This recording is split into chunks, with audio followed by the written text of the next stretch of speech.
It's been funny to watch Paul Krugman no longer say the New Deal brought us out of the Depression. He conceded that it led to the double dip recession of 1937. However, it was the demand that was stimulated with the Second World War, which brought us out of the Depression. That's why today we need things like Joe Biden's Inflation Reduction Act. That's why the CARES Act with Donald Trump was so important, because demand has to be stimulated.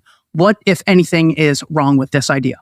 Well, absolutely everything. And again, this is one of those things where not just the left gets it wrong, but even a lot of conservatives will say, like they'll be mostly on the right track saying the New Deal did not get us out of the Depression. Correct, great. Then they'll say World War II did. If you say that, in addition to being wrong, you're just handing the whole argument to the other side. You're saying, well, Roosevelt did some domestic spending, but if he had done more spending like we had in the war, then it would have worked? You sure that's the argument you want to make?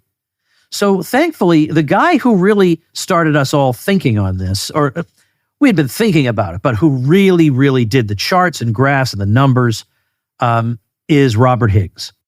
And he had an article in, I can't remember, it was a Journal of Economic History or something like that.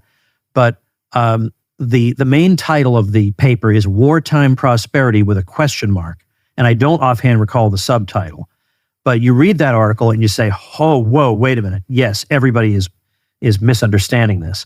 And so he's showing on the graphs that, yes, nobody denies that if you seize resources from the public sector, from the private sector, you siphon them away from private consumers, and then you go blow it on something, yeah, okay, it will create that thing.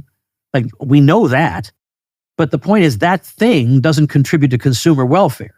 When private entrepreneurs spend money, they have a profit and loss test, which tells them if they are in some way contributing to consumer welfare. The state does not have that feedback mechanism, so its expenditures have to be arbitrary. Its expenditures are politically determined, not determined on the basis of consumer preferences. And so during the war, that's when you have the worst of this. Now, you may say, well, we needed to fight the Japanese. Or whoever we were fighting. That's beside the point. That's a completely separate point. The point we're arguing is, was this a source of prosperity for the average American? Not whether it was necessary to win the war or any of that. That's a completely different thing. Did it bring about prosperity? And he goes and looks and says, look, when you siphon 10 million men out of the economy, the ones who have the most work experience, who are the physically strongest, and you siphon off like 40% of GDP or whatever into the waging of the war, and the official numbers tell you the society got more prosperous, something's wrong with those numbers, right? Like if today I took all the able-bodied men and sent them away, or lined them up and executed them by firing squad, and then we saw that all the economic indicators said the economy was now doing better, we would know something's wrong with the indicators. And of course they were, because they're treating public sector spending like it's indistinguishable from private sector spending. So he goes through and analyzes. So then also says you're not factoring in all the deprivation people suffered by the rationing during that time. Rationing is not prosperity. So he says the real prosperity came in 1946 when you got, after the demobilization, you started to get normal economic activity again, and the expectation in the private sector that no wild disruptions of the ordinary flow of commerce would be taking place.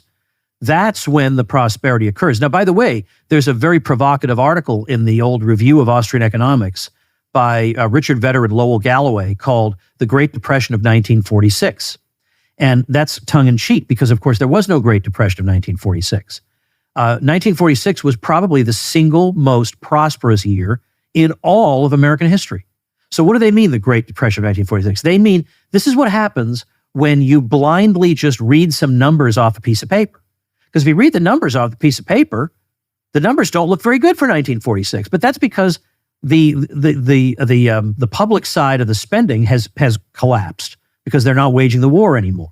And so some indicators of prosperity look bad, but that's not bad. Like employment was great, production was great, consumer goods production was great. That's what you need to look at, like things that involve the welfare of the people.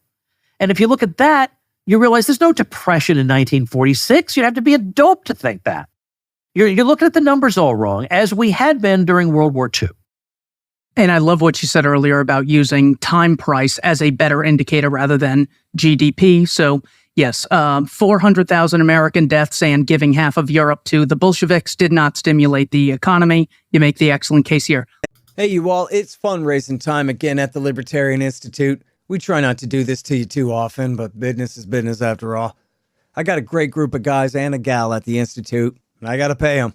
So just go to libertarianinstitute.org/donate to pick your price and help out. We've got some great kickbacks too, books and shirts. Great ones. That's libertarianinstitute.org/donate. And thank you all very much.